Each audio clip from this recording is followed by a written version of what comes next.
chamar certos assuntos.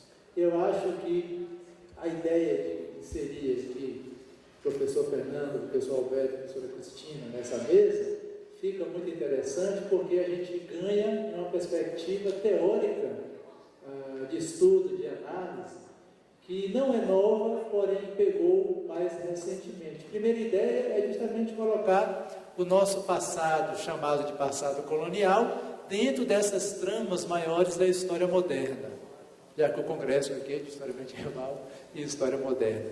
Divisões didáticas, mas que são divisões muito relativas.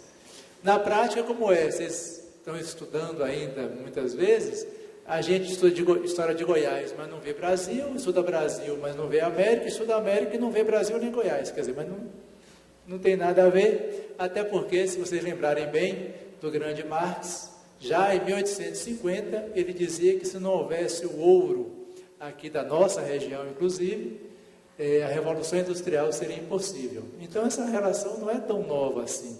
O Charles Boxer, para o mundo mais lusitano, colocou a ideia do Império Português, do mundo atlântico, já também há 30, 40 anos atrás, na sua grande obra, e a gente, só mais recentemente, ampliou, quer dizer, colocou nossa história de Vila Boa, de Goiás, dentro do mundo como um todo. E essa é a ideia, então, de hoje à tarde, e para a gente refletir junto, eu vou chamar o professor Alberto Zapateiro, pode subir aqui à mesa. Ele é doutor em História pela Universidade Autônoma de Madrid, e é uma aquisição recente da Universidade Federal, então um ganho nosso, aqui para a nossa região. Vem trabalhando muito com o México, Nova Espanha, né, o atual México, e vai contribuir com a nossa reflexão daqui da tarde. E o professor Fernando Lobo, né, que é doutor em História pela Sorbonne, pela Nova Sorbonne, Paris 3, ele vem trabalhando com Goiás, com a questão das redes, das cidades, nesse período da história moderna, e que aqui para o Brasil ficou chamado de história do período colonial. A gente pensou em fazer uma distribuição aqui do tempo. A professora Cristina de Cássia, a gente pede desculpas, não sabemos o que ocorreu ainda, mas vamos começando a mesa, e se ela chegar, ela acompanha aqui a nossa turma. Então a gente pensou cerca de 25 minutos para cada conferencista, e depois a gente abre um tempo de troca de experiências, de conversa, como é comum nos nossos congressos. Então, vocês podem escrever as questões, podem enviar à mesa por escrito, ou podem mesmo tomar um pouquinho de coragem, pegar o microfone e fazer oralmente as questões. Professor Alberto, começa? Então, está falando. Bom, boa tarde. Primeiro, agradecer o convite e estou feliz de poder falar de História da América em Goiás, que estou tentando, só levo 2 anos aqui em Goiás, mas eu quero que comece também a ser importante a História da América colonial. Eu já sei que a História da América contemporânea já é importante e temos bons historiadores, e a História colonial, sei que também temos pessoas de História colonial do Brasil que são boas, mas olha, se podemos formar mais alunos que se interessem pela História colonial da América, seria muito bom, porque acho que também pode ajudar a comparação, às vezes, com a América Espanhola, pode ajudar a entender também um pouco melhor o Brasil.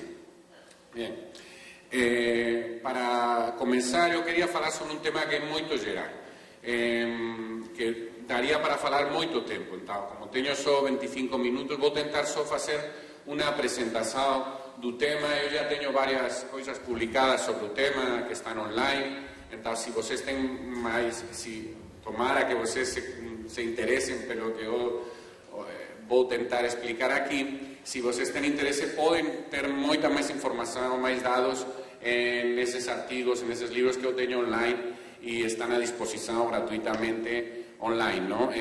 Mas, então, só vou tentar fazer uma apresentação do tema, porque é um tema que não é muito trabalhado dentro da historiografia ibero-americana, vamos dizer, para incluir Espanha e Latinoamérica, e que tamén ás veces non é tan coñecida tamén no Brasil, non?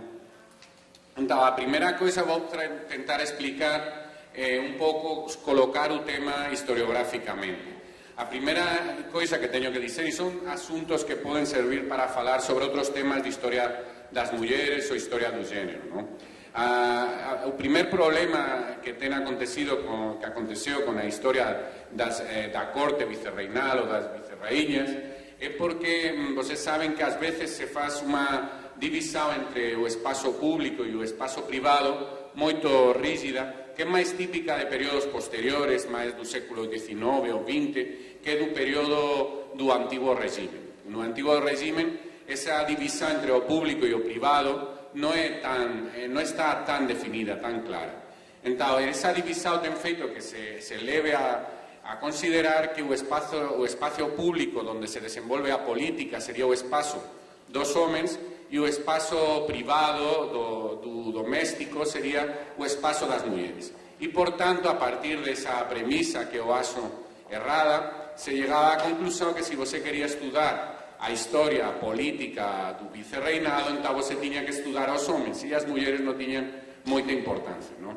E un pouco, ya Steve Stern denunciou iso, aquí poño unha citación, non temos tempo para ler, mas é esa idea de que ás veces só se fala das mulleres para falar sobre a educación das crianzas, sobre a religiosidade, e non para falar sobre temas como a política ou a economía. Entón, un pouco a idea do meu traballo tamén é incorporar, recuperar o papel das mulleres non só no espazo privado, doméstico, da educación dos fillos, sino tamén dese espazo público e político. Entón, eso comenzan a desenvolverse tímidamente algúns estudos en ese camiño a partir da expansão do conceito de cultura e poder na idade moderna, non? Que va a facer que se comence a considerar, non, que as mudanzas producidas na vida cotidiana, que eran máis estudadas no caso das mulleres, gañen un novo destaque, non?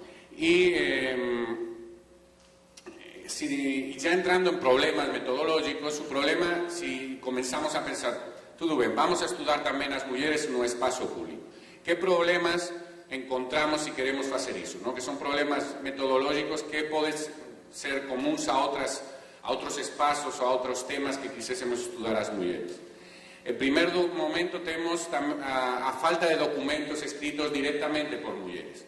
Non temos non se conservaron moitos documentos escritos directamente por mulleres.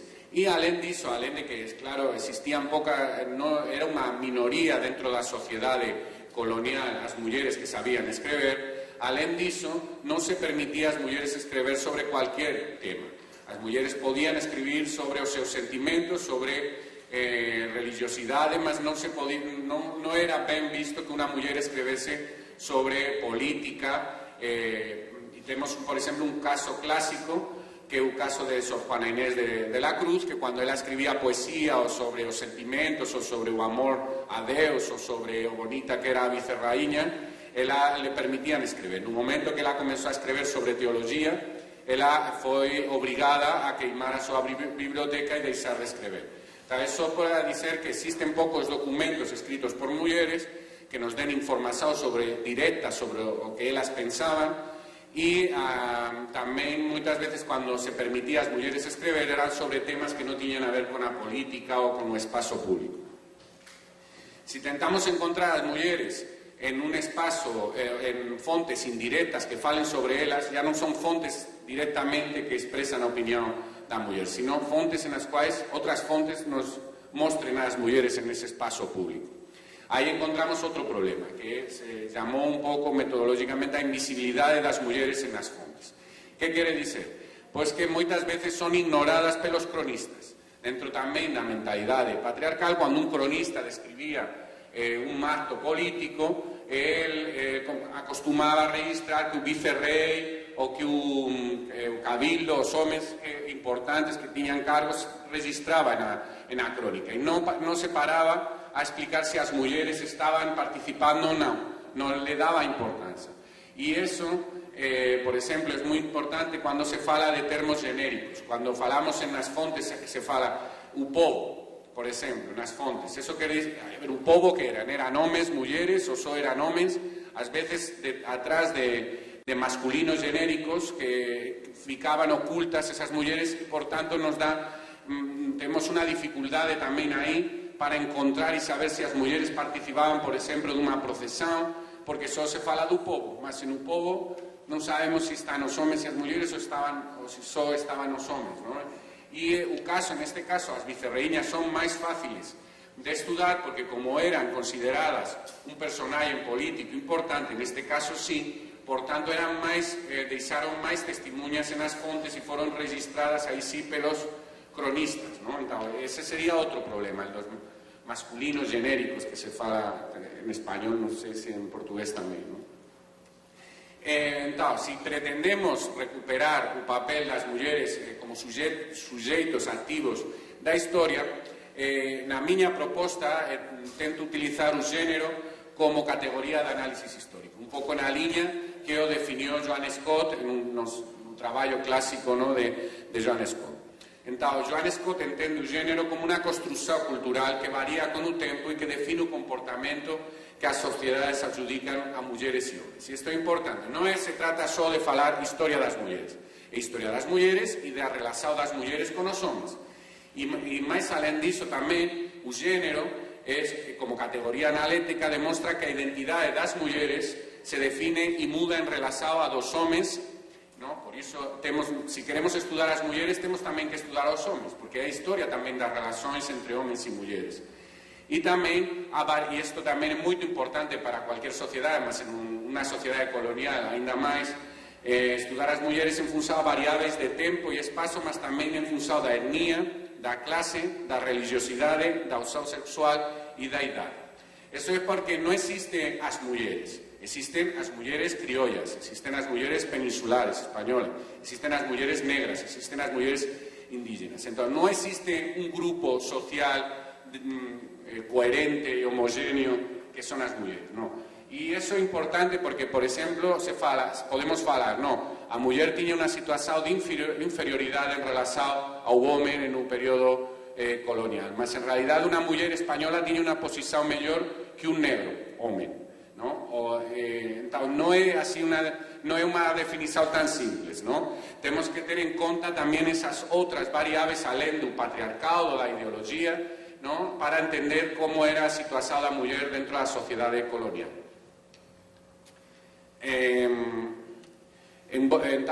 Ya si paramos e nos focamos en o estudo das cortes americanas, vocês saben que ao longo dos séculos XVI e XVII no México e no Perú tivemos dúas cortes vicerreinais con o vicerrei que era o alter ego, o representante do rei en América, e tamén formar unha corte á volta deles, que era fundamental para o funcionamento do goberno colonial en América. Por qué? Porque dentro da tradición, e isto ten a ver tamén con algunhas cousas que supoño que ten explicado os historiadores da historia medieval, ten a ver con como é que funcionaba o poder en o antigo régimen. E, por exemplo, España, en América, non tiña un exército organizado, moderno, para impor as súas decisións, sino que va a funcionar a través da política das clientelas e das relacións persoais.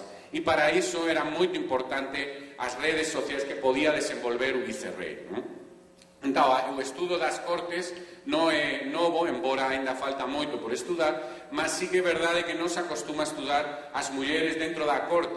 E iso resulta un paradoxo porque, como Castiglione no século XVI já falou, non existe corte se non existen mulleres. O sea, para que você teña corte ten que ter tamén as mulleres. Non sou eu a dizer iso, sino foi o mesmo Castiglione no século XVI no libro do Il Cortesano. Entón, para estudar as mulleres en este tema, en o tema das cortes, a idea é que nós temos que recuperar, incorporar as mulleres a asuntos que já foron estudados e que foron considerados tradicionalmente importantes no estudo das cortes, como pode ser, por exemplo, a participación en festas políticas ou religiosas, ou por dar un exemplo. Mas, alén diso, se queremos estudar as mulleres, temos que acrescentar un coñecimento de todos aqueles temas que non foron valorizados e nos que as mulleres tiveron un protagonismo especial. Por exemplo, o exercicio informal do poder, a representación do estatus social, a formación de redes sociais por medio do casamento, ¿no? En fin, outros temas en os quais as mulleres son importantes, ¿no? Entón, se esa vontade de coñecer novos temas o levamos ás fontes, novamente temos tamén que facer, como eu propoño, dúas vías, ¿no? Facer unha releitura sobre fontes xa coñecidas. Ás veces se estudaron fontes, mas non se procurou as mulleres en esas fontes. Entón, temos que voltar a esas fontes e recuperar a presenza das mulleres, e vamos reparar que as mulleres están no espazo público, non fican fechadas en casa, ¿no?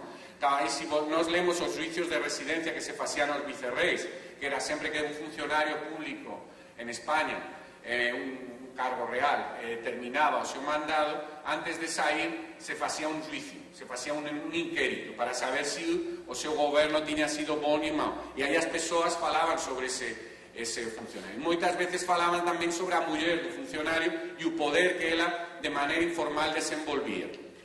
Tamén nos registros de pasalleiros podemos encontrar como viajaban as vicerreíñas e as damas do seu corpello, diarios de sucesos ou crónicas en os quais se registraba a vida do vicerreinado, no cual aparecen, non se ten registrado, mas aparecían tamén pelos historiadores contemporáneos, mas aparecen tamén as mulleres participando desas festas políticas ou de unha ceremonia na catedral ou de unha saída á lagoa perto da cidade do México. En fin, elas participan e todo iso está en esas fontes.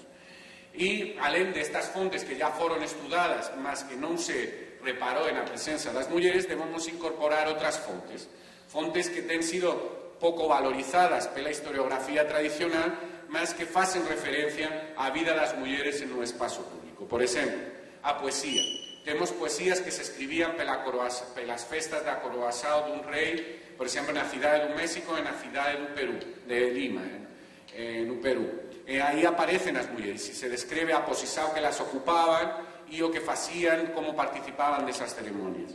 En a pintura, temos moita pintura que representa festividades e diferentes acontecimentos políticos ou sociais en os vicerreinados, nos quais tamén vemos que están as mulleres aí. Tamén as cartas, temos pouca información escrita directamente pelas mulleres, mas temos cartas que algunhas delas son escritas, foron registradas, recollidas, ¿no? Por exemplo, en cartas de migrantes a Indias por un historiador alemán, Otte, que dan unha información sobre como pensaban as mulleres tamén moito importante, moito interesante, quais eran as preocupacións que elas tiñan, ¿no? E outra fonte que sí que esta já foi un pouco estudada, mas non desde un punto de vista político, serían as crónicas dos conventos, ¿no? Josefina Muriel ya registrou en varios libros algunhas destas fontes, e aí vemos que os debates políticos que acontecían en un vicerreinado non eran allellos ás mulleres, ¿no? As mulleres tamén participaban deses debates, por exemplo, das discusións sobre se a encomienda de indígenas se mantiña ou non. Eran debates que estaban aí sobre a concurrencia entre criollos e españois da península. Todas esas cuestións que se ten estudado para o caso dos homes tamén estaban nos debates e nas discusións das mulleres, e vemos que eso aparece en as crónicas dos conventos que si eran escritas por mulleres directamente. Entón, sobre as cortes, como já falei, existen poucas investigacións e moitas delas son descriptivas e non indagan o significado desta institución como espazo político, ¿no? Mas si temos pouca bibliografía sobre as cortes, aínda menos temos sobre as vicerreíñas, ¿no? Que foron excluídas dos estudos sobre as cortes pela esa división entre o público e o privado patriarcal que se extiende a unha época na cual, como já expliqué, esa división entre o público e o privado non era tan clara. E as vicerreíñas foron consideradas como meras compañeras pasivas dos seus esposos, cando se vamos ás fontes veremos que en realidade non tiñan esa pasividade e que foron en moitos casos suxeitos activos que participaron da política, até en algúns casos, e non posso explicar aquí anécdotas tal, mas ás veces as vicerreíñas tomaban posicións políticas diferentes ás dos vicerreis, aos esposos, ¿no? Entón, eso un pouco demostra que elas souberon criar unha serie de relacións, unha posición de forza dentro da corte até o ponto de poder até confrontarse con os seus esposos, ¿no?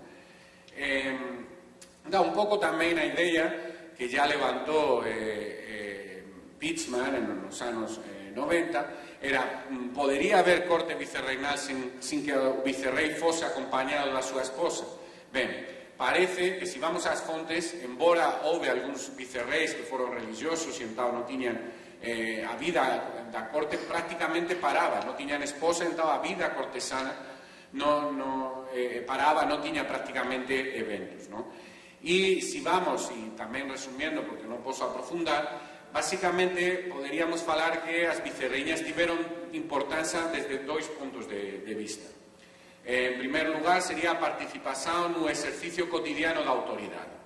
Eso quer dizer que as vicerreíñas participan do poder indirecto a través das relacións con a sociedade local, nomeadamente con o resto de damas da corte que forman parte das principais familias do vicerreinado, ¿no? E alén deste papel importante no exercicio cotidiano do poder, temos tamén un significado simbólico na representación do poder real en América. A vicerreíña participa de cualquier ceremonia na cual o vicerrei se apresenta como representante do rei ou tamén quere representar a súa vinculación entre a coroa española e a Igrexa Católica. Entón, sempre que há unha ceremonia na catedral, acude o rei, o vicerrei, mas tamén acude a vicerreíña, e é interesante, a vicerreíña ten un lugar especial dentro da catedral onde ten o seu lugar reservado, ¿no? Que marca un pouco a súa importancia, ¿no? E existe tamén todo un protocolo en relación a como se debe de agir en frente da vicerreíña como representante da raíña, finalmente, ¿no? Da persoa real. E outra cosa que é importante, non teño tempo para explicar, mas é moito importante, e ainda nos estudou todo o cortello de damas que van con a vicerreíña que viajan desde España para América acompañando a vicerreíña. Por que é tan importante? Bien, cuando un novo vicerrei llegaba a América, se le daba desde o Consello de Indias unas instruccións de como debía de gobernar en América. Entón, unha proba de que as vicerreíñas en a época eran consideradas como personajes políticos importantes es que tamén se daban dentro desas instruccións que se daban aos vicerreis, tamén se daban instruccións para a súa muller, como debía agir. E entre esas instruccións existían tamén atribucións políticas importantes. Por exemplo, que nese cortello que ela levaba de peninsulares, de españolas, incorporase as mulleres das familias principais americanas, das familias criollas. Desa maneira, ayudaría a establecer relacións con as élites que ayudasen en manter a paz, por así dizer, dentro do reino, e establecería un pouco un controle a través desa relación con as élites sociais. Entón, en esas instruccións se está ya recoñecendo a importancia política que ten esos vínculos informais do poder que ten a vicerreíña. Mas o papel da vicerreíña tamén podía ser un problema para o marido, porque cuando unha vicerreíña llegaba como nobre, e como tamén acontecía con un marido, os nobres estaban obrigados a conseguir cargos públicos para aqueles que viajaban con eles, cargos, un casamento conveniente, e eso podía, si eles abusaban en esa atribución de dar os mellores cargos de, por exemplo, do México, do Perú, aos seus familiares, aos seus clientes que tiñan viajado con eles, a élite criolla podía ficar enfrentada porque sentirse afastada, no, do poder. Entón, tiña que controlar o vicerrei e a vicerreíña, tiñan que llegar a un equilibrio entre ayudar ou beneficiar aos seus allegados, mas sen afastar completamente a élite criolla. Entón, temos varios casos de algunhas vicerreíñas que van a tentar participar en a economía, con negocios,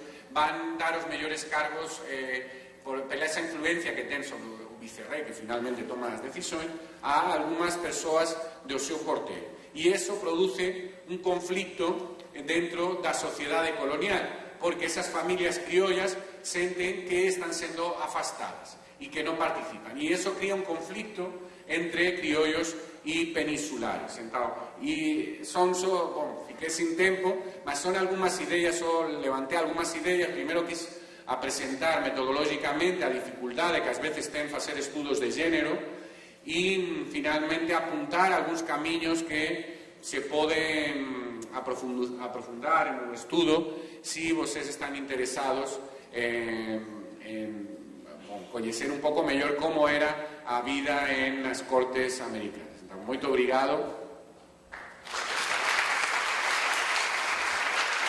Muito obrigado, professor Alberto. Vocês já viram que a professora Cristina de Cássia já chegou. E eu acho que tem que apresentar ela só para os de fora, porque os daqui de Goiás já conhecem.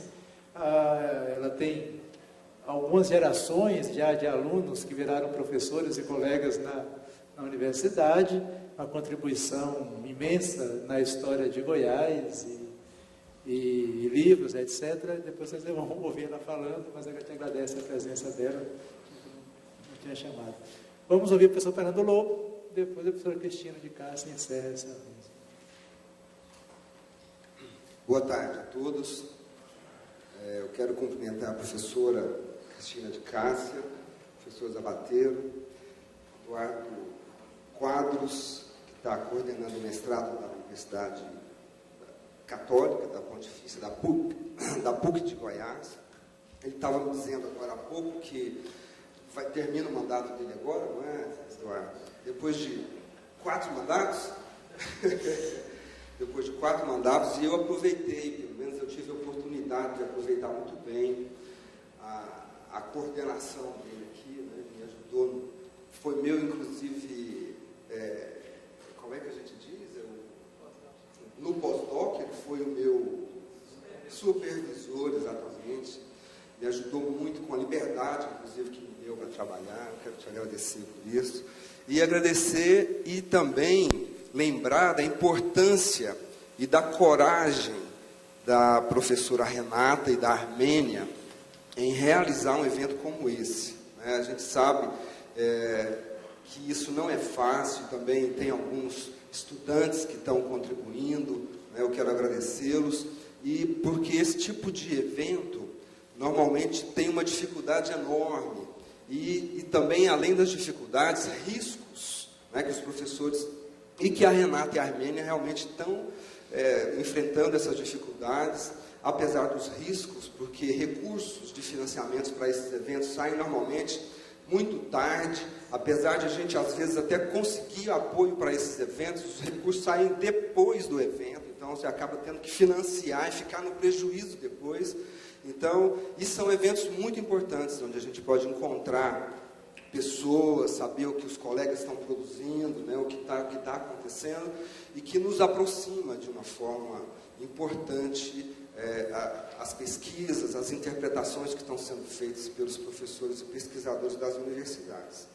Então, eu trouxe um tema que tem a ver com o que eu tenho, que é um tema e uma preocupação que eu tenho tido ultimamente, que a respeito da história e da historiografia de Goiás. Eu quero falar de uma abordagem que, apesar de ser aplicada, hoje eu vou tratar a partir da história de Goiás, é uma espécie de abordagem que me ajuda, que tem me ajudado a compreender a América portuguesa ao longo de todo o século, de todo o período moderno, do século XVI ao XVIII, tem me ajudado a compreender o Brasil atual, tem me ajudado a compreender toda a América portuguesa nesse período, e também me lembrei também do Império Espanhol, do Império Inglês, como formas de compreender esses objetos de estudo a partir das especificidades locais ou regionais, se a gente quiser dizer assim. É uma abordagem que considera os ritmos dos acontecimentos em cada uma dessas localidades. E eu quero tratar dessa questão do ritmo, mas a partir de uma outra perspectiva. Eu intitulei a minha fala de As Distâncias Geográficas e o Tempo dos Homens, repensando a ideia de isolamento na história e historiografia do Cerrado brasileiro. Às vezes eu vou usar aqui o termo Goiás, mas às vezes vou usar Cerrado. Nós temos um mestrado na Universidade Estadual de Goiás que tem como objeto central o Cerrado, que é mais amplo, é mais do que um bioma, mas é mais amplo do que Goiás. Mas às vezes eu vou fazer uso dos dois termos, mas com praticamente o mesmo sentido. E eu vou também dividir a minha fala em algumas partes. Na primeira parte, que vão ser bem curtas, eu vou falar das distâncias geográficas ao longo do meu objeto, na verdade, que é Goiás, do século XVIII. Vou falar também da ideia de isolamento de Goiás, que eu acho que tem repercussões muito profundas em diversos aspectos, e se a gente tiver tempo para conversar depois, eu vou poder tratar um pouco mais especificamente disso também.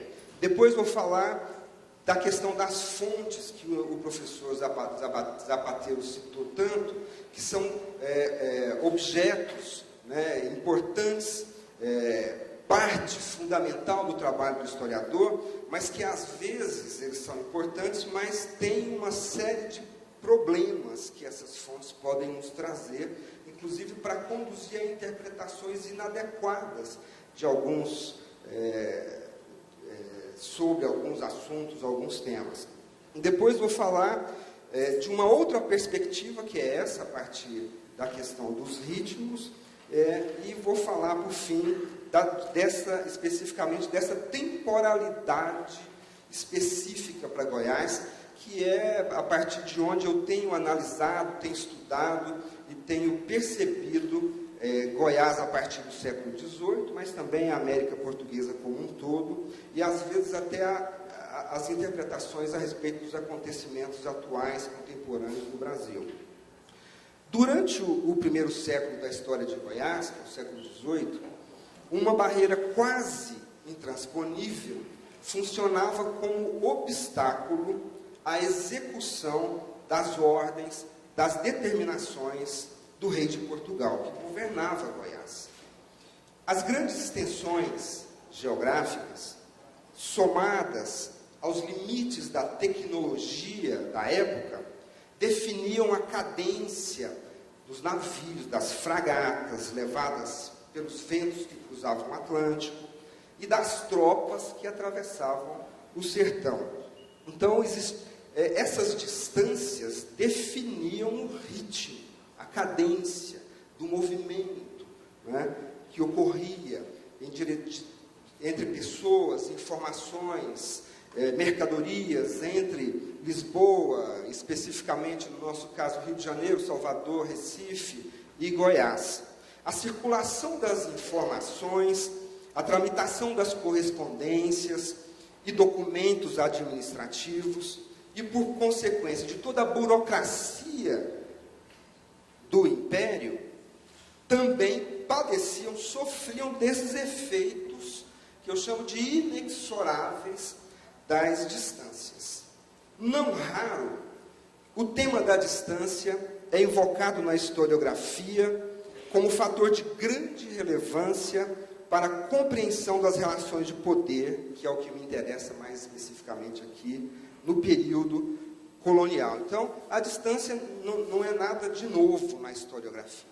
Então, eu só estou lembrando, porque a distância ela vai ser determinante para a Constituição e depois para a compreensão histórica de Goiás, no interior da América Portuguesa, do Império Português. Em Goiás, portanto, não é diferente. A noção de distância também assume importância indiscutível para o estudo da história do Cerrado. Contudo, referências às grandes distâncias geográficas entre Goiás e outras regiões do Império, repetidas incansavelmente nas correspondências, das autoridades coloniais, governadores, ouvidores de todas as autoridades coloniais, governadores, ou presidentes de província, nas narrativas dos viajantes europeus, nos relatos de viagem de funcionários da burocracia governamental do Império, acabaram por intensificar os argumentos de um discurso que reforçou a ideia do isolamento, permanecendo quase onipresente na produção historiográfica, norteando os estudos e as leituras a respeito de Goiás.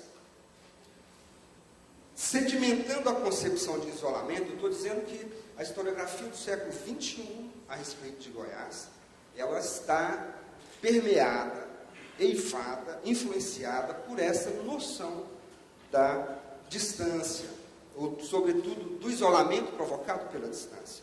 Sedimentando a concepção de isolamento, estudos realizados por memorialistas e historiadores projetaram interpretações que perpetuaram a imagem de uma situação de atraso e ruína nos vários aspectos da colônia e da província de Goiás, fazendo dos relatos e das descrições, dos fios e traços, como diria Ginsburg, um verdadeiro legado documental.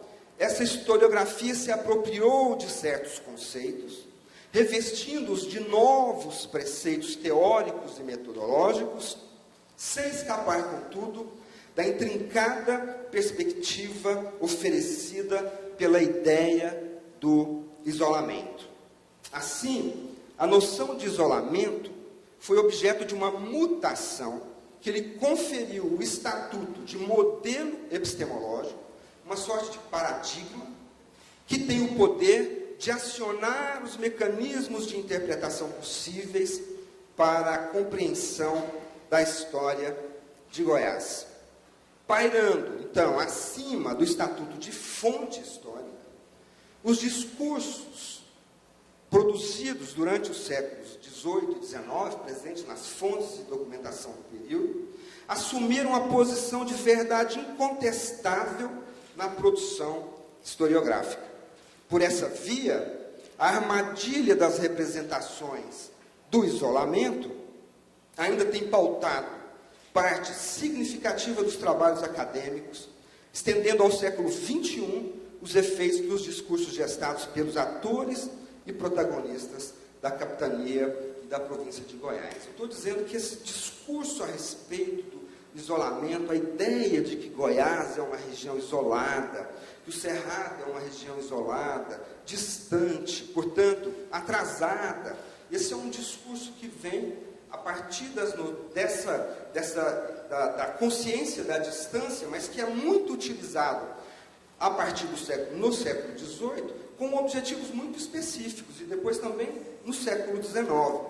Mas foi feita uma leitura dessa documentação que acabou integrando a ideia do isolamento na própria história de Goiás, nas próprias interpretações que são feitas a respeito da história de Goiás. Eu vou citar aqui, rapidamente, dois autores que eu considero que talvez sejam os dois autores mais influentes a respeito, que têm trabalhado a história de Goiás, que têm influenciado a produção historiográfica de Goiás já há algum tempo.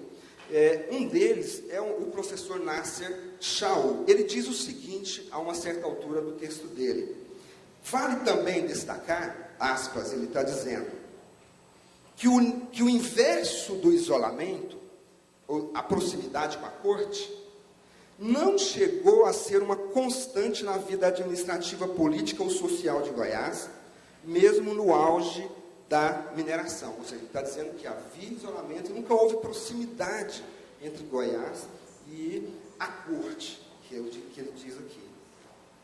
Esse mesmo lugar, Goiás, sem maiores proximidades com o mundo administrativo lusitano, não chegou a ficar de todo isolado com o fim da mineração. Olha o que ele diz. Ele continuou tão isolado como antes fora, tão decadente como havia sido. pois o que se podia chamar de desenvolvimento e ou progresso não fazia parte da realidade de Goiás, mesmo na fase do boom aurífero. Ora, essa afirmação ela vai ter repercussões em vários artigos publicados, em vários capítulos de livros, em vários livros. E depois, um outro autor, que eu também considero um autor cuja obra tem uma relevância ímpar para a interpretação de Goiás, que tem repercussões, inclusive, para a constituição da própria identidade do povo goiano, a forma como o goiano se vê, a forma como nós nos vemos, tem a ver com a produção intelectual. Depois a gente pode falar disso também. Aquilo que os escritores, historiadores, sociólogos, antropólogos interpretam, é o que se discute no Congresso Nacional, nos bares da cidade, nas universidades, nas academias, etc. Ele diz o seguinte: é por demais conhecida, ele está falando aqui do processo de independência, que eu vou tratar daqui a pouco. É por demais conhecida a resistência de outras regiões do Norte e do Nordeste ao projeto fluminense, ou seja, ao projeto do Rio de Janeiro. Mas em regiões marcadas por forte isolamento, como é o caso de Goiás, o gesto de aceitação ao projeto fluminense revelou-se como estratégia única de afirmar a presença da região no cenário da nacionalidade que se formava. Ele está dizendo aqui, mas em regiões marcadas por forte isolamento, ou seja, a própria, o Noé, desculpa, esse eu não citei o nome, é o Noé Freire Santos. Os dois foram professores meus, e eles são, assim, têm uma obra, até certo ponto, vasta e importante. Eu não estou aqui dizendo que há erros aqui. Eu estou dizendo que a gente, e é o que eu vou tentar demonstrar, que nós podemos ou devemos ultrapassar essa noção de isolamento que vai nos permitir uma outra perspectiva da nossa própria história e, portanto, da nossa própria identidade. E um aspecto importante para o historiador e para a historiografia deve ser considerado aqui. Em todo projeto de leitura da história, a questão do tratamento das fontes é basilar, é essencial, é fundamental. Nesse caso, a noção de isolamento, tal como aparece na historiografia goiana, é exemplar. Desde logo, é preciso admitir que há uma repercussão tardia e excessiva dos discursos dos atores da história, ou seja, as autoridades coloniais, os viajantes europeus, os presidentes de província, presentes nas diversas fontes do período, sob as interpretações dos historiadores. É por esse caminho que os usos da noção de isolamento têm alcançado a historiografia contemporânea. Ou seja, o que foi dito no século XVIII, a ideia de isolamento, que está presente nos documentos, nas cartas, nos ofícios, nas fontes diversas, atravessou o século XVIII, atravessou o século XIX, foi repetida por alguns memorialistas, foi repetida pelos governadores de província, e houve, no que eu chamei aqui, de uma repercussão tardia, porque já no século XX e XXI, desses discursos do que eu chamei de atores da história. É claro que os juízos e as considerações feitas por esses atores, por esses protagonistas do século XVIII e XIX, que são, em sua grande maioria, europeus, a respeito de Goiás, durante o século XVIII e XIX, não são neutros. Não há neutralidade nas considerações dessas autoridades. Pelo contrário, estão saturadas de valores subjetivos e compromissos ideológicos. São discursos engajados que contaminam o imaginário social. Entretanto, não nos cabe, como historiadores, questionar os posicionamentos desses atores da história. E no meu caso, aqui o que eu faço agora, apenas e tão somente sugerir uma reavaliação das práticas adotadas pelos historiadores. Mais que uma simples releitura das fontes, porque existe essa proposta, é preciso modificar a forma com que as fontes são lidas e interpretadas. fundamentadas.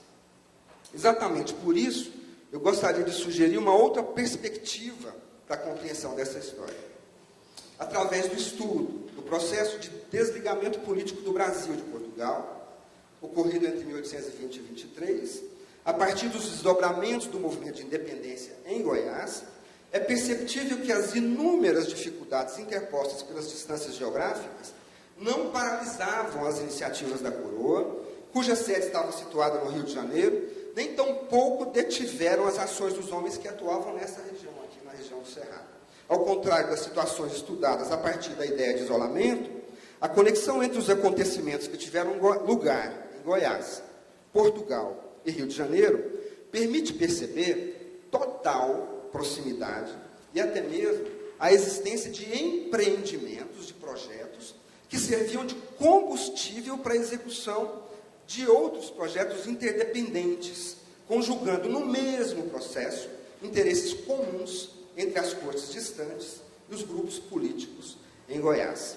Ainda que as informações provenientes do litoral atravessassem o continente com certa lentidão, as fontes e os documentos referentes ao período parecem revelar que a distância de mais de 200 léguas do Rio de Janeiro não impediu que os habitantes de Goiás tomassem conhecimento, participassem e se posicionassem ativamente no interior do processo que conduziu à independência política do Brasil. Portanto, nossa hipótese está fundamentada na ideia de que o conceito de isolamento tem se mostrado insuficiente e esquemático. Essa opção, do nosso ponto de vista, simplifica os estudos, ou o estudo dos fenômenos de fixação dos valores modernos no Cerrado, e reduz o sentido dos conceitos que possibilitam a compreensão do processo histórico em Goiás. Nesse caso, já estou encerrando então, preferimos considerar outro aspecto proporcionado pelas contingências apresentadas, ou pelas barreiras apresentadas pelas distâncias.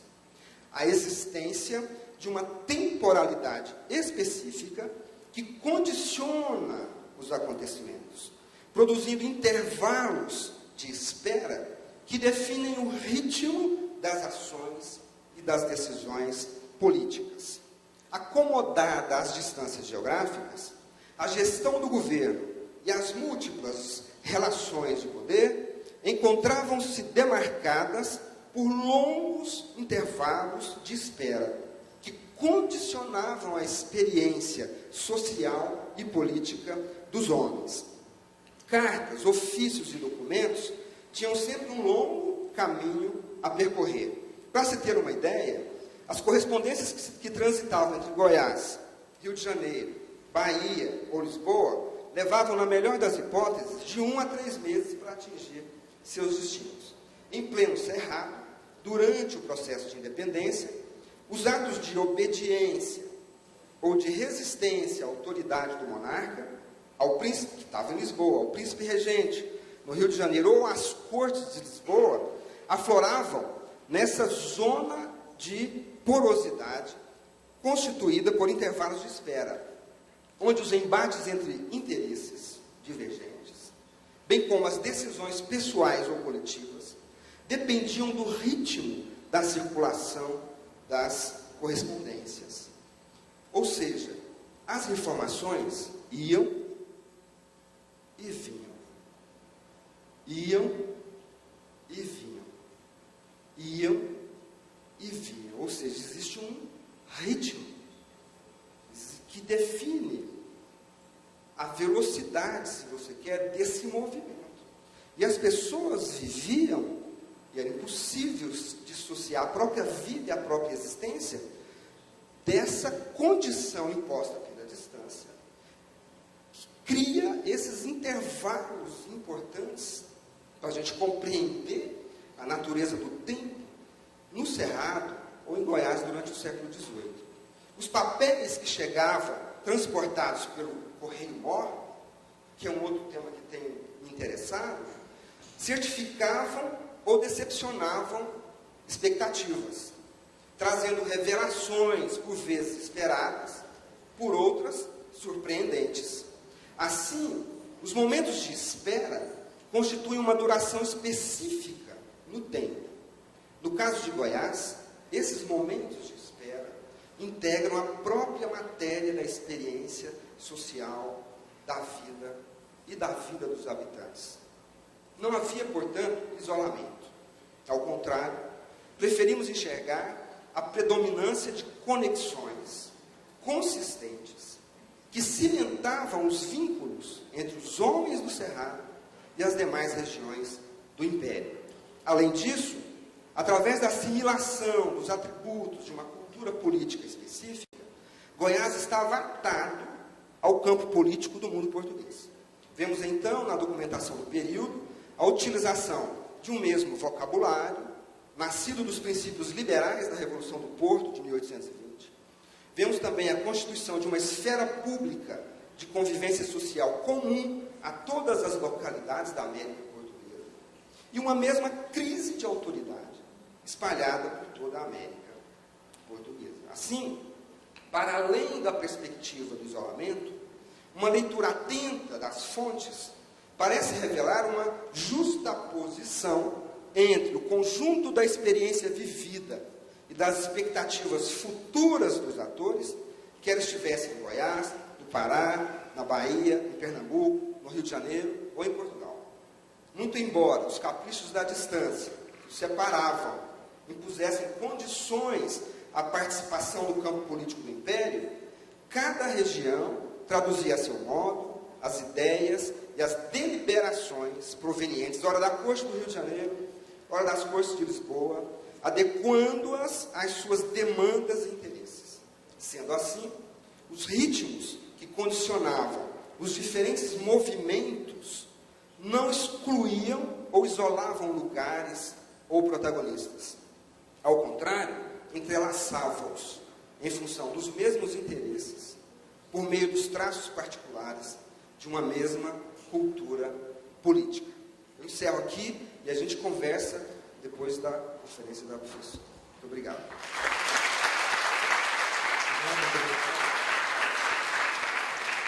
Passamos então de imediato a palavra à professora Cristina de Cássia. Obrigada. Boa tarde a todos. Queria agradecer aqui o convite da professora Armênia, a professora Renata. Cumprimento a mesa. Professor Fernando, foi meu companheiro de mestrado, né, Fernando? Quanto tempo? É bom esquecer essas coisas. Professor Eduardo, me socorre todas as vezes que eu preciso. Companheiro de luta, né, professor? Companheiro de faculdade. A todos vocês, essa tarde, agradeço a todos a paciência de nos escutar. Bom, como é esse período de transição entre... Se eu estiver falando baixo, vocês me dão uma cutucada, porque geralmente eu falo baixo. Entre o período medieval e o moderno, né? Apesar dessa briga nossa na base nacional curricular,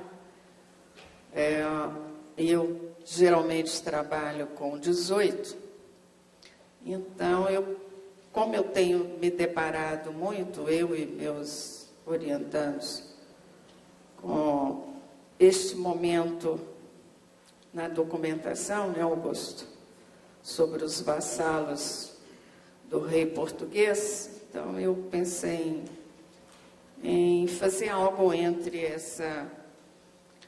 as ordens sociais tão vistas na documentação, aqui sobre os estamentos. Mudei de última hora na discussão com os meninos, né? Tiago, Jason e Alain e Augusto, porque a gente acha muito nos documentos os estamentos. Eu falei, não vamos entrar nessa discussão, então ficou as ordens sociais no sertão dos Goiás. Uma análise na perspectiva dos domínios ultramarinos nos 700. Vou lendo e a hora que a coisa apertar, a gente vai falar, tá bem?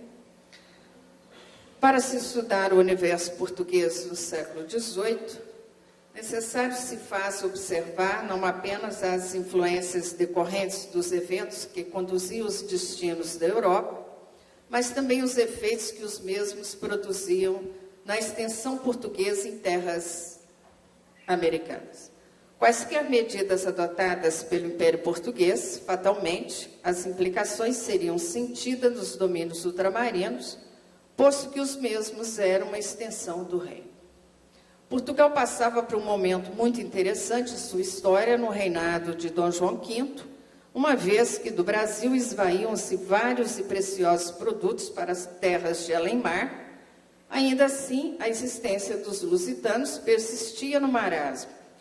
Alguns culpam a nobreza por continuar enfeudada em seu obscurecido parasitismo, sempre dependente do favor régio, que muitas vezes raiava a prodigalidade.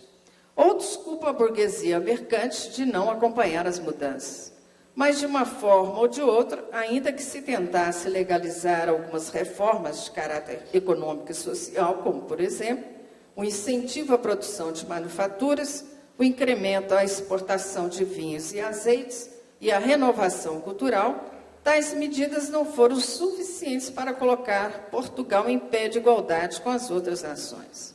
Assim, além das dificuldades arrastadas de um passado penoso, pode-se ainda adicionar alguns agravantes, como a submissão lusa aos tratados econômicos, nem sempre vantajosos, e as castrantes alianças políticas, sobretudo com a Inglaterra, que, através de monopólios, exercitava a transfusão de riqueza da terra brasilis para suas terras insulares. É bem verdade que os portugueses pouco podiam fazer diante das necessidades prementes de alimentação e segurança, principalmente contra as constantes ameaças externas, e isso contribuiu para que estes assistissem passivos às arbitrárias ingerências britânicas que chegavam a influir até no além-mar.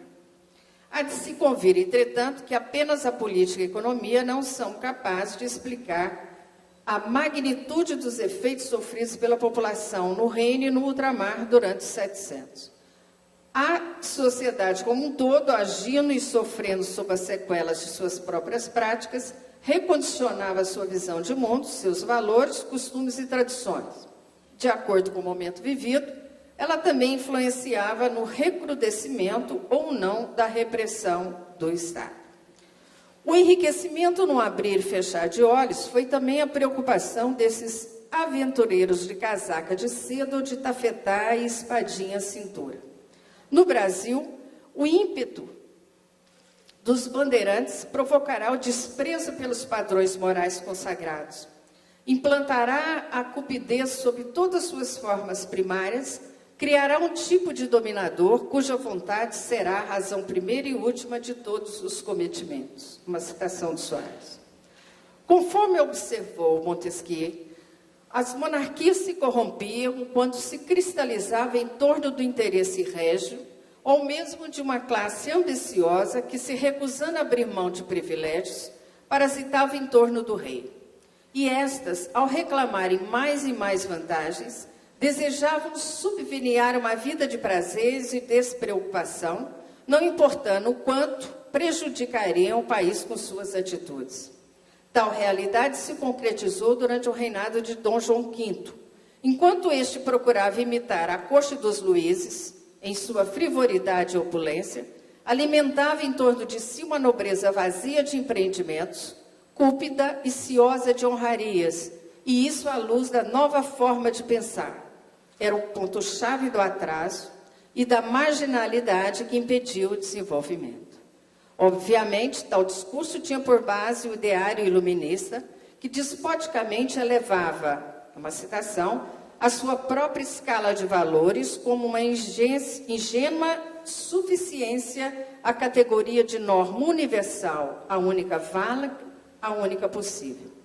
Contudo, os excessos praticados pelo referido rei inspirou uma reação contrária no futuro monarca Dom José I, que procuraria novas escolhas para o seu governo, mesmo porque o período de ouro abundante já começava a mostrar sinais de fadigas.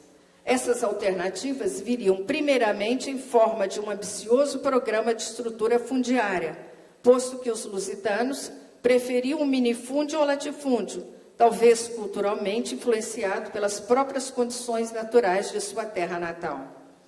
A coroa portuguesa estava convencida desde 1695 de que a doação de pequenas parcelas do território a um grande número de pessoas haveria de contribuir para a ocupação e o povoamento efetivo do mesmo, resolvendo deste modo o problema da não fixação populacional em áreas de mineração.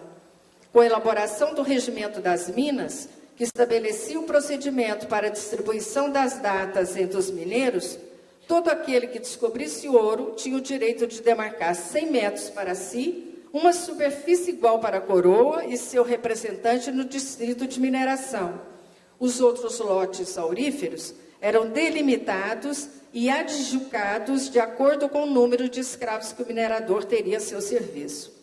Formulavam os pedidos os moradores da cidade de São Paulo, que em maioria já haviam se antecipado na posse das terras. Existiam nessa época a sesmaria de mina e a sesmaria de pastagem, 3 léguas por uma. Ambas seriam obtidas mediante requerimento ao capitão-general. Na maioria das vezes, os tipos de sesmaria estavam interligados, pois as minas poderiam estar localizadas em terras agricultáveis. Para além disso, o Império Português e os residentes no Brasil dirigiam toda a sua atenção para o sertão, como se este fora polo magnético que atraía as pessoas, seus interesses e aspirações, ou um sol que espraiava sua luz e calor para todas as direções.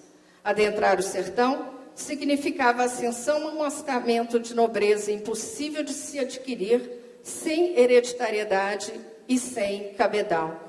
É interessante isso aqui, vocês que trabalham com a história medieval, que até o século XV, até o século XV, não se precisava provar foros de fidalguia, né?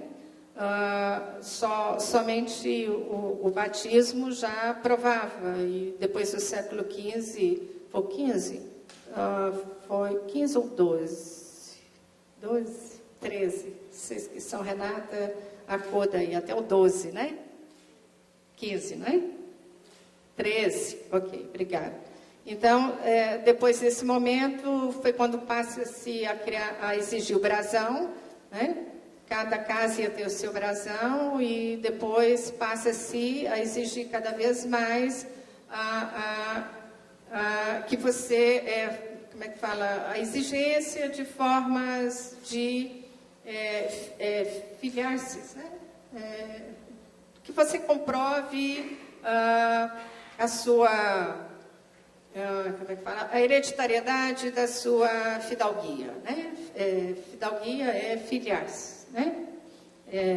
Pelo menos no grego, está mais ligado a isso, filiar-se, você está afiliado. Isso é hereditário, como não dá para você provar essa hereditariedade, porque não havia descoberto ainda o DNA, então ficava meio complicado, né? Então, existem cada vez mais provas dessas formas de você provar essa fidalguia, né? Esses tipos de fidalguia. Então, daí é que vem todo esse processo que você, da Ordem de Cristo, se você tiver mercê da Ordem de Cristo, então você exime-se de uma série dessa série de provança, você entra com provança, então se você ganha mercê, você está livre de uma série. Então começa o 18, você já não tem esse tipo de exigência, né? E o rei pode te livrar de provanças, né? Então eu faço prestação de serviço para o rei me agracia, né? Então me exime de uma série de provanças. Então, não interessa se o meu pai era tinha ofícios mecânicos. Se meu pai foi casado, tinha impedimentos de mulatice, tinha impedimento de moraria ou de judiaria, mas o rei me exime. Então, tudo que foi até a quarta geração desaparece, né? Então, no 18 é completamente diferenciado, digamos assim, do que vocês medievalistas estudam, né? Aliás, é muito divertido o 18, né? Tudo pode. É melhor do que o 21, vocês nem imaginam. Nunca vi tanta bagunça, né? Todo mundo come todo mundo, ninguém... Vocês nem imaginam, tudo pode. Então, e quando aparece o visitador, todo mundo desaparece. Também tem isso, né? Desculpa, professor. Então, os outros já me conhecem. O professor fica assim. Desculpa. Então, continuando. Enfim, no Brasil do século XVIII, o que regia a relação rei-vassalo era a recompensa dos serviços prestados pelos súditos. Fazia-se necessário, então, o incentivo do prêmio para que os súditos se prontificassem a realizar feitos em benefício da coroa portuguesa. Em todas as possessões portuguesas de além-mar, a distribuição de mercês não se restringiu a uma ascendência fidalga, mas sim a recompensas por serviços prestados nos domínios ultramarinos. Pedia-se o hábito das ordens militares, como a de Avis, Santiago, de Cristo, consideradas de maior prestígio, bem como cargos na justiça e na fazenda. Por conseguinte, este restrito grupo, a quem o rei dava mercê, intervia decisivamente no governo local. A história da nobreza em Goiás e em outras capitanias foi a do serviço prestado pelos vassalos e de mercês concedida pelos monarcas. Não se trata de uma nobreza de sangue hereditária, mas de uma nobreza individual e vitalícia, quando muito transmitida aos membros das famílias mais próximas. Alguns historiadores poderiam chamá-la de nobreza da terra, que é o caso do Evaldo Cabral de Melo, né, que ele se referia aos engenhos de açúcar. Alguns de nobreza de aluvião, que é o caso da Laura de Melo e Souza, para situações das Gerais. Alguns de pequena nobreza, que é o caso do professor Miguel Canavieira. Outros, né, nobreza de fumaça, nobreza, eu chamo de nobreza de caolha, né? Em terra de cego, caolha tem vida de rei. Nobreza de Piqui, né? Nós podemos chamar a República do Piqui também, como nós chamamos aqui para Goiás, a República do Piqui. Nobreza de conquista, como Gabriel Pereira chama, e etc. Precisamos refazer nossas próprias configurações, né? Nossas conceituações, nossos grupos de conquistadores, de militares e homens e mulheres de negócio. Para a nossa realidade, em 20 anos, os homens e mulheres dos Goiás se enriqueceram e já se diziam nobres. As arrobas de ouro substituíam as feridas de guerra. São seus foros de nobreza, os livros, os cavalos, os jarros de flores, os quadros, as roupas, as perucas, a cama de vento, o vestido de veludo, a calçola de seda da China. Basta consultar os inventários e os testamentos. O instrumento, quer dizer, inverte-se completamente o estatuto de nobreza, riqueza, né? Quem tem uma caixa de peruca, em Vila Boa está riquíssimo. A gente não sabe para quê mesmo, né? Enfim.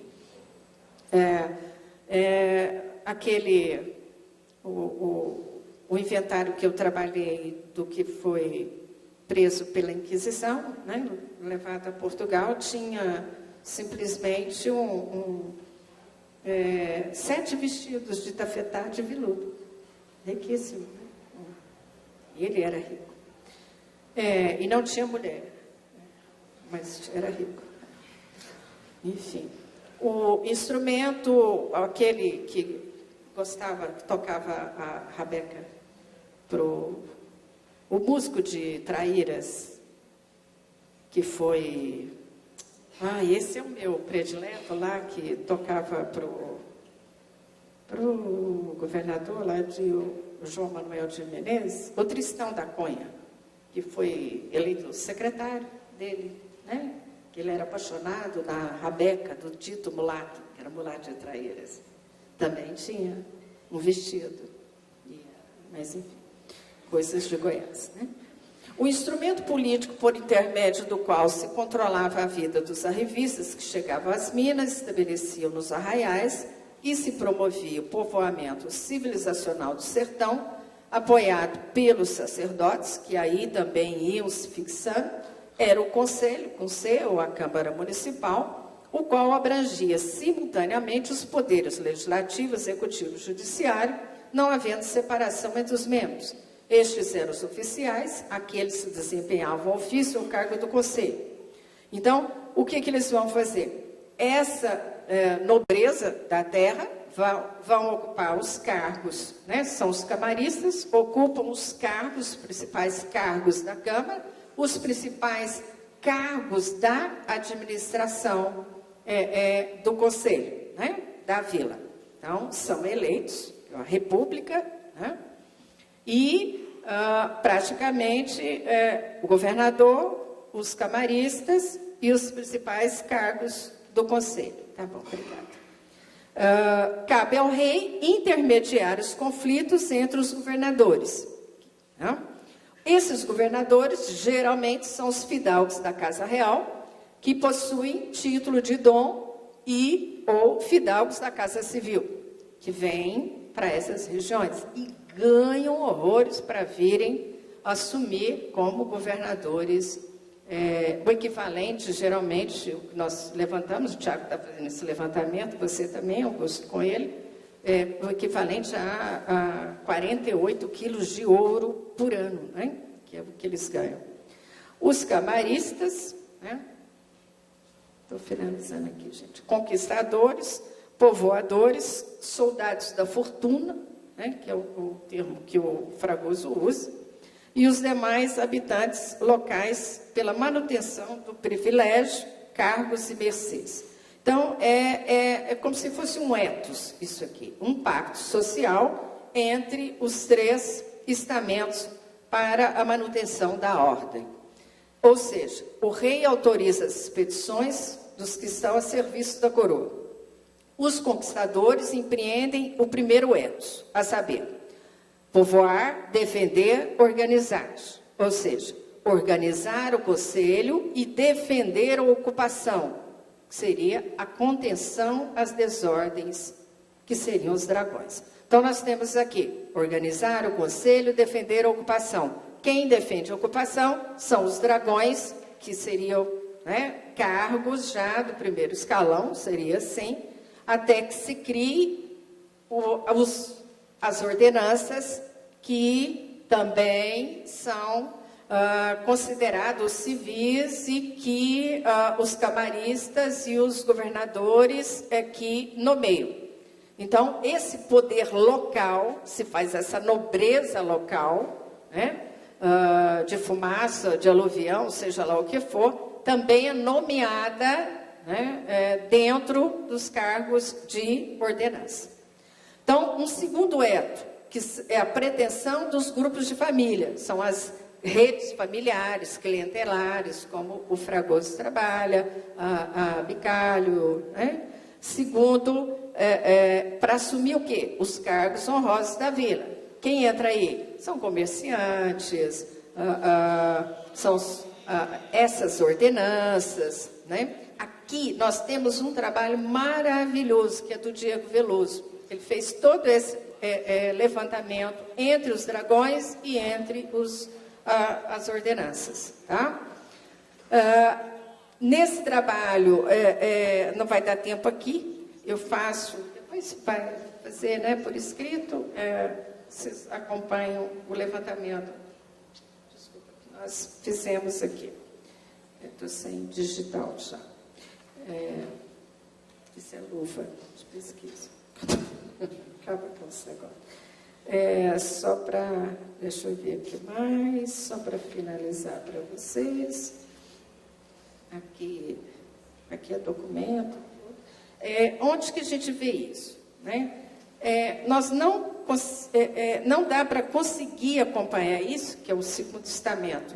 Os párocos, aqui eu não faço nem menção a eles, né, eles estão juntos praticamente com essa nobreza, mas no trabalho eu não faço, porque eu fiz isso na tese. Então, cansei disso, e eu não consigo nem olhar, né, porque eu sou daquelas que enjoo, não consigo, eu tenho arrepios. E, quanto ao terceiro estamento, aqui faço menção ao trabalho maravilhoso do Gabriel, né? Gabriel Pereira, que são senhoras de bens. Faz um mega levantamento sobre as senhoras, né? Estava falando sobre as mulheres. Ele faz, são senhoras de bem, mas diz respeito às mulheres casadas, que pedem ao rei o direito de criar seus filhos, as viúvas ou não, né? São forras, né, que têm tendas, são ricas, riquíssimas. Tem tendas de ourives, elas têm uma série de... né, são mulheres ricas, forras, são ricas. Então, que elas vão... é o trabalho dele, ele trabalha com essas mulheres lá, quase 5 arraiais, né? Ele faz o trabalho, você teve na banca, muito bom o trabalho dele. Então, são nesses testamentos, e o trabalho do Jason, né, a tese dele, que ele vai defender agora, em que ele mostra todas essas redes clientelares, né, de famílias em Santa Luzia. Então, ele consegue mostrar este poder, né, local, em que... Nossa senhora, é duro não ter... Mas você imagina eu passando quando eu preciso da identidade, né? Então, esse tipo de trabalho, né, sobre essa nobreza local, eu venho pesquisando isso desde que eu defendi a tese, que faz esse apanhado, quer dizer, essa fluidez de relação, né, que a gente tem pesquisado, buscando essas pessoas. Você não acha isso na chancelaria do reino, não adianta ir para sabe? Você acha alguns no livro de Mercês, né, que está registrado lá, que ele entra com o pedido, porque ele deu entrada em 60 arrobas na casa de fundição. Então, você acha algum registro do cara, porque ele pediu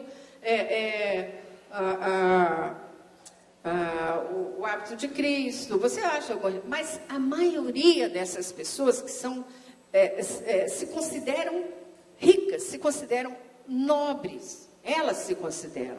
Você não vai achá-la em Portugal, você vai achá-la aqui, e vai achá-la nos documentos cartoriais, você vai achá-la em documentos da Câmara, que está aqui, não está lá em Portugal. Então, é importante, eu me lembro sempre, tanto de escutar o Paiva falando isso, de escutar o Fragoso falando isso, em Portugal, né? Os portugueses, né, lógico, pulam dessa altura, mas é importante a gente... Eu me lembro sempre, né, eu me lembro deles falando isso lá, e me lembro sempre do trabalho, né? Ou seja, nada é mais moderno na idade medieval, né? Quando eu penso nisso, do que os estudos de caso da professora Maria Lenk. Maria Lenk foi uma das primeiras a trabalhar com estudo de caso aqui dentro, né? Aqui em Goiás, com a história local, e nunca se desvinculou de uma história no ultramar. Então, eu sempre me lembro disso.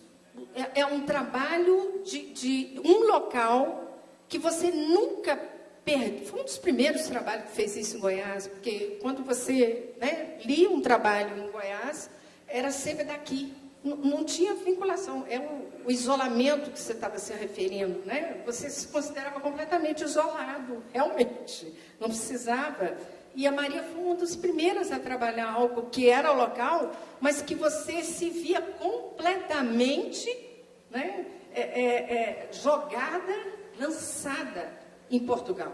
Então, é importante a gente perceber isso. É um moderno que faz a ponte constantemente com Portugal. É um Goiás que está completamente inserido num Brasil que nunca esteve afastado de Portugal. Então, eu quis mostrar para vocês, e a hora que o trabalho estiver, né, pronto, escrito, fica mais fácil, justamente mostrar essas relações de trabalhos que estão aí, que estão prontos e que fazem essa ponte, que eu acho importante, né? Não perder esse caminho. É um local, um regional, um nacional e o além-mar, que nunca, né, esteve nem lá e nunca se perdeu, está sempre aqui, né? É isso. Espero que tenha contribuído.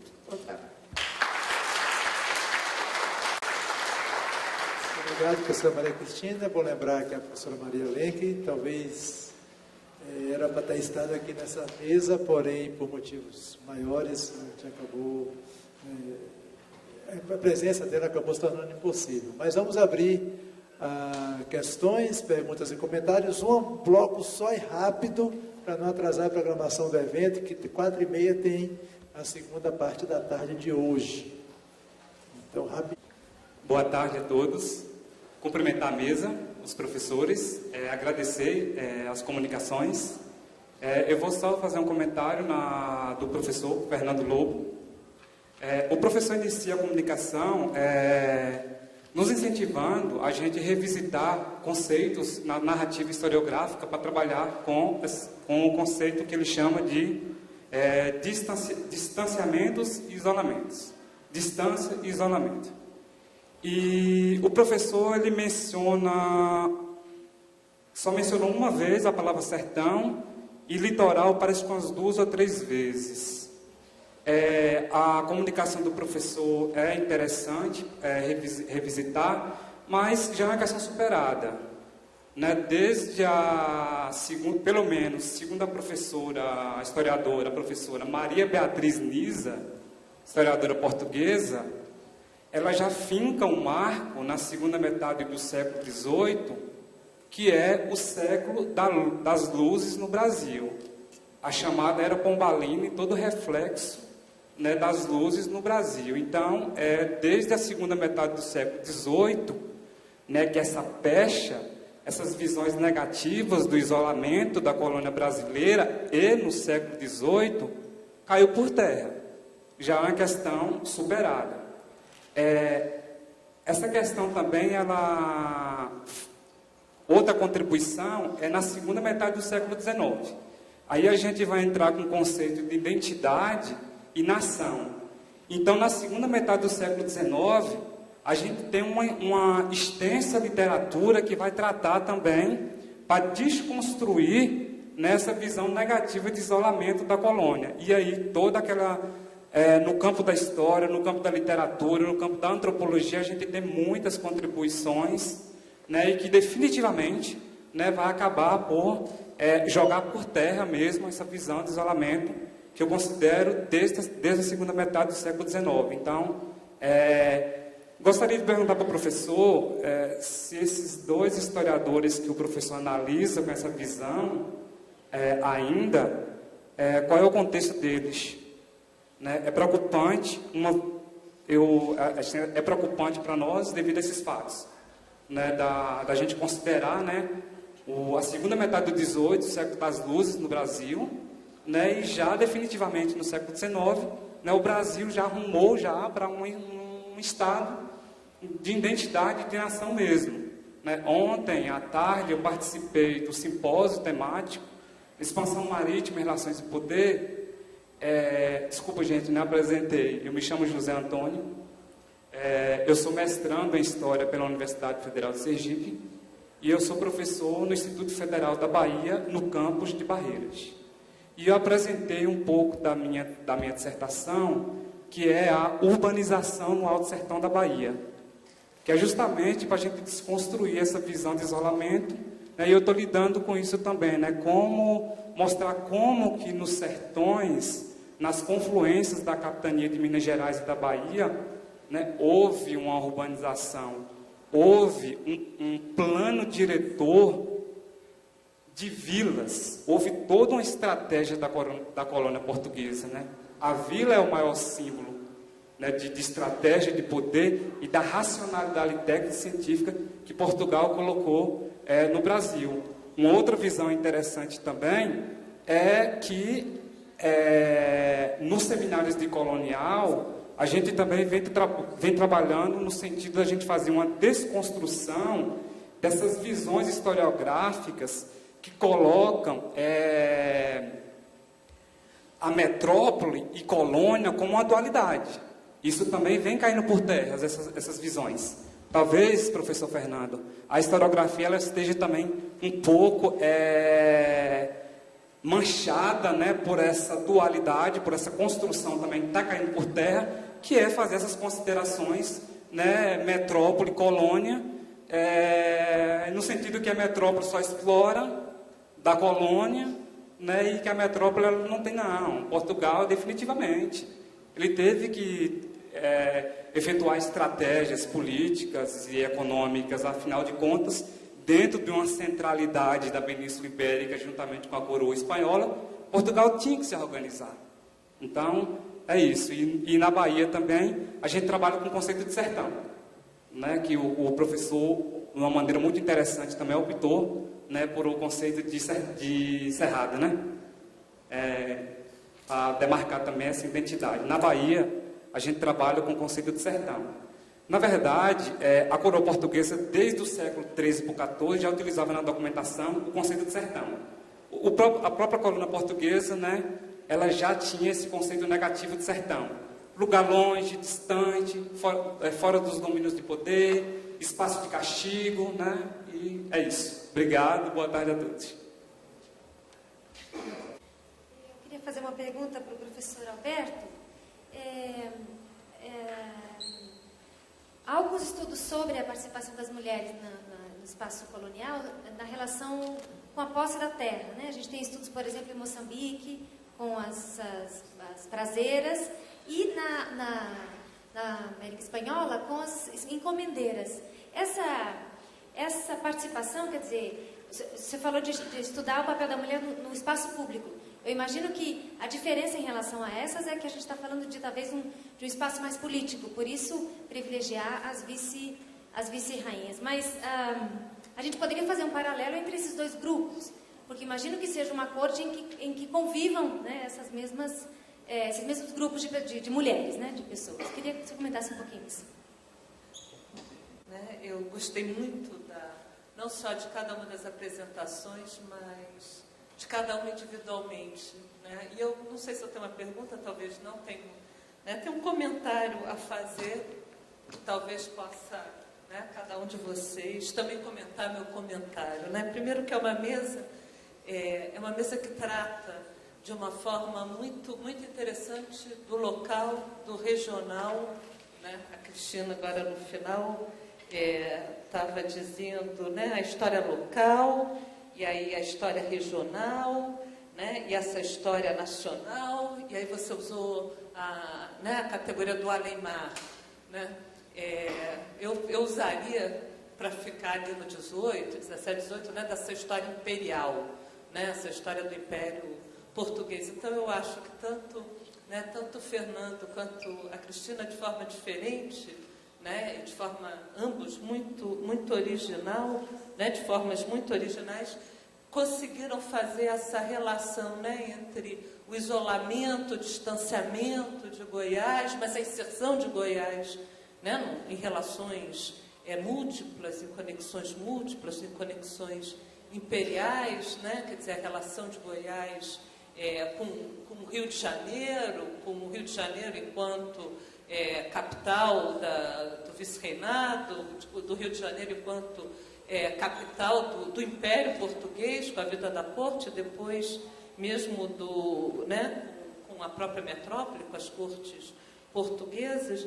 Então, é muito interessante pensar, né, nessa construção a partir do local, né, e aí é que eu queria que vocês dois comentassem, porque eu não entendi que há contradição absolutamente entre as duas exposições, muito pelo contrário, né? Mas um fala do isolamento, do distanciamento, a outra falou da inserção, né? Quer dizer, são duas escalas de observação, né? São dois, aí pensando um pouco no que o Fernando falou, não basta só reler os documentos, mas reler esses mesmos documentos com outro olhar, que é o olhar da nossa historiografia atual, que é o nosso olhar, né? O olhar de uma historiografia que está sendo construída agora, que está pensando de forma diferente categorias como nobreza, né? Você falou de várias nobrezas, até a nobreza tupiniquim do João Fragoso também, né? Então, tem a da Laura, tem do Evaldo, tem do João, né? Tem as várias, tem a sua,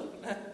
Então, é muito interessante. E aí, né, para pegar também, juntar essa, né, o professor Sapateiro nessa discussão, também é muito interessante fazer essa comparação, essa tentativa de comparação entre essas esferas administrativas de poder, né, o local, o regional, o lugar do governador, né, o lugar do capitão-general, e o lugar dos vice-reis, também entre a América hispânica e a América portuguesa.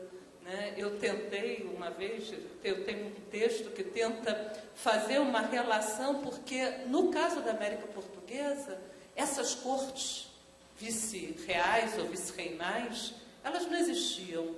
Né? É muito difícil, quer dizer, é claro, certamente alguns vice-reis vieram com as esposas, como alguns governadores, poucos, né? Mas então essa comparação também entre essas esferas administrativas, locais, regionais, né? Não sei se podíamos, vice-reais, coloniais, e essa inserção numa história mais geral, que é o que a gente tem ouvido aqui, é o que nós ouvimos aqui hoje de manhã, né? Mesmo com outra temporalidade, mas a questão, né, da história de Portugal, da história da Espanha, ou das várias Espanhas, de Castela, de Aragão, de Leão. Então, eu achei muito interessante essa reflexão das várias escalas de relacionamento, distanciamento, isolamento, conexão entre os locais, né, o local, o regional, o nacional e isso que eu estou chamando aqui, aí estou puxando o peixe para mim, né, quer dizer, do imperial, né, e das conexões imperiais entre esses dois impérios, o português e o espanhol. É mais para elogiar a mesa do que para fazer uma pergunta, né, dizer como eu gostei. Obrigada. Bom, o que eu disse é que não existe isolamento. Estou exatamente mostrando que as leituras realizadas, elas estão repetindo a documentação sem uma perspectiva crítica. Eu estava lendo Ginsburg a respeito, ele diz, não teria o historiador, antes de se afastar das fontes, e a partir desse afastamento, observar, analisar e interpretar as fontes. Então, e o que eu percebo em boa parte dessa historiografia que eu cito, é que não há esse distanciamento das fontes, para usar o termo numa outra dimensão. E talvez, às vezes o excesso de proximidade realmente é perigoso para o historiador. Então, o que eu acho, o que eu disse foi exatamente isso, que não há isolamento. E tem a questão do foco, né? Para usar um termo do senso comum, um zoom, né? Eu acho que isso me ajuda muito a interpretar alguns acontecimentos, alguns fenômenos, porque é exatamente isso que eu estou propondo. A historiografia que trata do isolamento, da dependência, da decadência, por exemplo, é como se o historiador ouvisse as fontes, ou lesse as fontes e começasse a criar algo, porque a história é discurso, né? O trabalho do historiador é discurso. Estava lendo um autor que diz que passado e história não se confundem, né? passado é uma coisa, história é outra. Porque o passado, na prática, na verdade, se é que existe verdade, ele não existe mais. O que existe são interpretações a respeito. Né? E a questão da objetividade também da história é complicada. Né? Será que o fato está lá, no passado, acontecendo indefinidamente, nós podemos ir lá buscá-lo, etc. Então, eu acho que, quando se interpreta a partir dessas noções, aproveitando uma gramática, uma linguagem própria das fontes, que foram retiradas, que foi retirada da fonte ou das fontes, nós estamos fazendo história a partir de uma perspectiva, né? A partir de digamos, de um aprofundamento específico do olhar do historiador. Mas o que eu estou propondo é uma mudança de foco realmente. É como se eu fosse abrir a minha lente ou cercar o objeto. Então eu posso fazer um zoom e aí eu desço ou chego, me aproximo mais do terreno, né, do meu objeto, que é a vida, a existência e os fenômenos que acontecem ali e que me interessa interpretar e compreender. Então essa noção de foco é muito importante. Eu acho que essa é exatamente a diferença das perspectivas aqui, das interpretações que foram colocadas. E por último, existe essa questão também das continuidades e das rupturas. Né? Então, existem historiadores que apostam nas continuidades. Né? A ideia do antigo regime nos trópicos, né, me parece que tem a ver com essa ideia da continuidade e tal.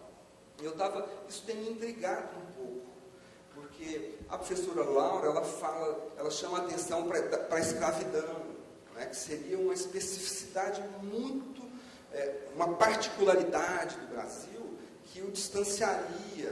Né, e eu estou lendo outros sociólogos também tratam disso. Né, o Brasil é muito falar que o Brasil herdou algo de Portugal, é preciso especificar, é preciso, né, ter um zoom no olhar, na interpretação, explicar isso, porque existem diferenças marcantes, sobretudo em função da escravidão, né, que marcou fundamentalmente a história moderna, a história do Brasil e evidentemente, as perspectivas possíveis a respeito das interpretações possíveis. E para terminar, essa questão da continuidade das rupturas, eu tento lidar o tempo todo com isso, né? Mas não dá para criar uma problemática que às vezes não é sustentável a partir das fontes que eu tenho, que eu trabalho. Eu tenho utilizado a ideia do império oceânico português. Eu tenho busco conectar essas relações que ocorrem em Goiás com o mundo, né, português que compunha o Império Oceânico. Né? Você disse muito bem, eu me lembrei disso agora. Sem o ouro de Goiás e Minas Gerais, provavelmente não teria havido a primeira Revolução Industrial. Foi Marx que chamou a atenção para isso. Você anda pela Europa, você vê isso. Né? Então, e a importância de Goiás, do ponto de vista econômico, também é fundamental. Quando Goiás atinge o apogeu da produção do ouro, em meados do século XVIII, nós vamos ter exatamente o início do declínio da produção do ouro de Minas Gerais. Então, o ouro de Goiás foi fundamental para manter equilibrada a balança comercial portuguesa e, evidentemente, isso escoava em boa medida para a Inglaterra, né, que produz. Então, é preciso perceber essas conexões, né, e superar uma série de estigmas que, na minha opinião, ainda pressiona a própria perspectiva a partir da qual nós nos vemos.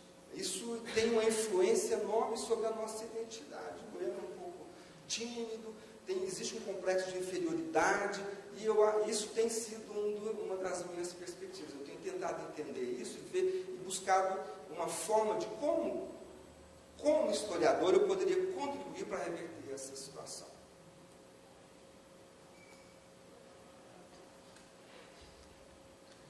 Eu acho que é só mais para contribuir com o colega ali. Eu acho, Fernando, que talvez tenha havido um pouco de... Você foi do 18, 19, eu acho que ficou muito na historiografia, talvez tenha confundido mais o trabalho seu, que é do 18, né? Então, eu acho que não é dele, eu estou falando com ele mesmo. Então, eu acho que tem, acho que 6 anos eu trabalho com uma disciplina, né, na pós, sobre análise de historiografia, a produção historiográfica, né, de Goiás, e eu trabalho justamente, os meninos que fazem a disciplina comigo, ou já fez, então eu trabalho justamente com esses conceitos produzidos pela historiografia, que é a decadência, o atraso, o isolamento, a modernidade e a vingança, que eu falo que é o patrimônio da humanidade, que é Goiás, né? Então,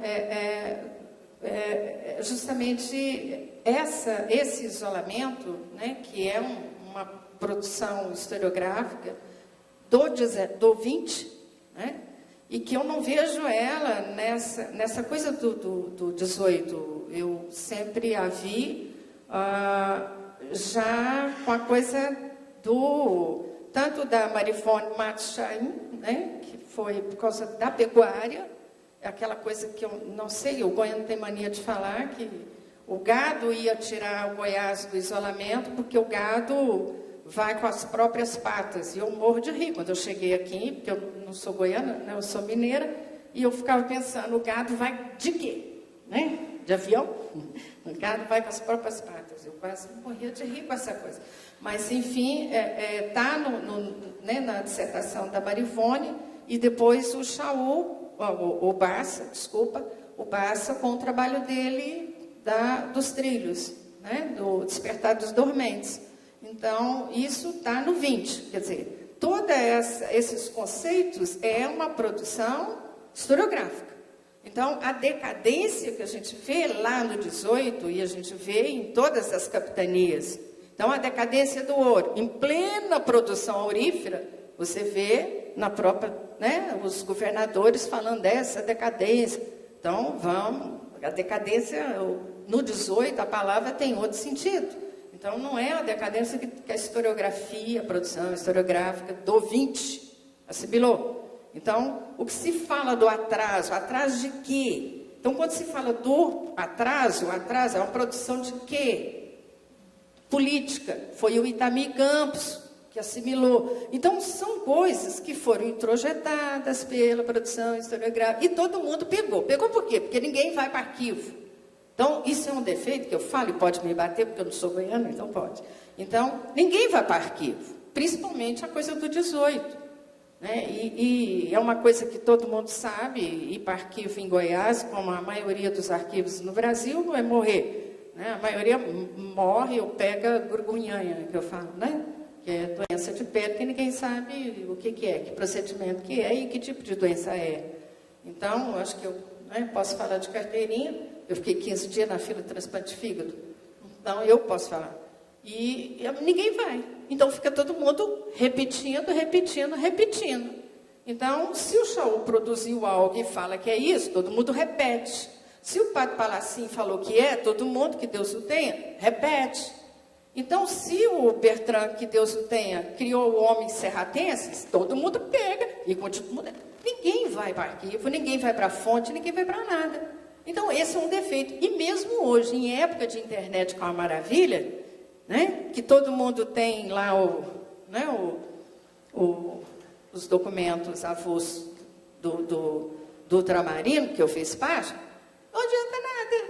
Ninguém nem vai atrás. Você está entendendo? É mais fácil pegar a produção já, o que o Chaú falou, o que o Noé fala, o que todo mundo repete.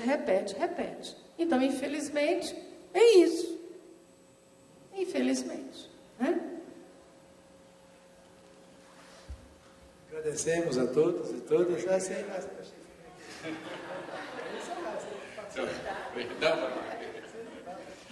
Não, isso, as duas questões que plantearam. A primeira, eu acho que a história comparada entre a América Espanhola e a América Portuguesa tem um potencial que ainda não foi praticamente explorado, não? E aí há questões. Eu penso, claro, uno tem que fazer um estudo da bibliografia do outro, ¿no? No meu caso, eu estou formado na bibliografía, na historiografía da América Española, para poder facer eses estudos comparados, uno ten que aprender, ¿no? Ler moita coisa, ¿no? sobre a produción, sobre a historiografía brasileira, ¿no? Para poder dar ese salto e chegar a ese punto de poder facer a comparación. Ás veces, e en este caso falo desde o meu descoñecimento, só por unha visão superficial que teño sobre a historia colonial brasileira, ás veces sobre algúns temas, por exemplo, no caso da historia das mulleres, sendo que existen bons traballos sobre o tema, ainda me parece que ten menos produción que no caso da América Española, ¿no? E então, para poder tamén facer unha boa comparación, precisamos tamén ter moita bibliografía e historiografía do outro lado, ¿no? E aí eu acho que é unha das dificultades ás veces, ¿no? Mas pode ser que eu non coñezo todo o que há, mas teño esa sensación de que há menos produción en ese sentido.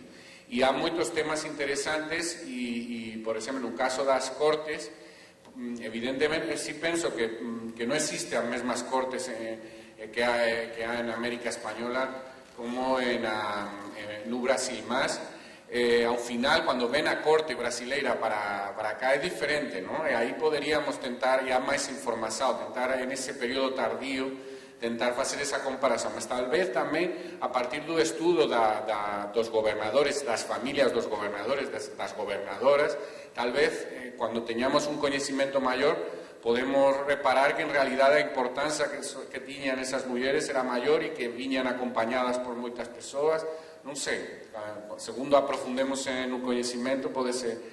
E logo a outra cuestión que a mí me ten interesado moito para o futuro en esa coisa dos estudos comparados en relación á identidade criolla. Por que a identidade criolla que é tan forte na América Española e já se comeza a desenvolver desde o século XVI, en o caso do Brasil se desenvolve de unha maneira tan tardía, ¿no? E non existe ese confronto entre peninsulares e criollos da América Española, non se encontra a mesma coisa en o Brasil. E entón, esa é unha cuestión que eu acho que para a historia comparada ten un grande potencial. Por qué? Porque existe esa concurrencia entre peninsulares e criollos, ese odio ás veces, ¿no? Desde o século XVI en América Española, e eso non aconteceu no Brasil. E esa identidade americana que se desenvolve tamén moito tempranamente na América Española, por que demora un pouco máis en o Brasil? Entón, eso é unha cuestión para a historia comparada que tamén é importante. E en relación ás encomenderas, ese é un tema super para mí interesante, porque é unha especificidade da América Española que põe en cuestión precisamente o modelo patriarcal. Há unha grande discusión, un grande debate, León Pinelo publicou un libro no século XVI sobre iso tamén, sobre se as mulleres podían receber a encomienda, porque eso na práctica acontece, mas na teoría nunca debería de ter acontecido, porque a encomienda, a obrigación que ten é a defensa da terra. Se há un ataque pirata, unha revolta indígena, ten que ser os encomenderos os que organicen a defensa. Então, unha muller non pode, en teoría, organizar a defensa e participar da guerra. Entón, ese é un problema. E aí se tenta resolver tentando obrigar as encomenderas a que casen, mas as encomenderas viúvas que ten diñeiro non queren casarse, porque a situación da muller viúva, si ten diñeiro, claro, se é pobre é outra cuestión, mas si ten diñeiro é a mellor que pode ter unha muller en un antigo regime, a que ten máis liberdade, por así dicerlo, ¿no? E entón elas tenta obrigarlas a casarse e elas non queren casarse, porque continúan nesa situación. E logo as encomenderas participan de todas as discusións en relación, claro, a unha coisa que era fundamental para elas, que era a defensa da encomienda perante os ataques das órdenes religiosas, das leis novas da coroa española, que van a intentar limitar as encomiendas e o poder das encomiendas e a durabilidade das encomiendas.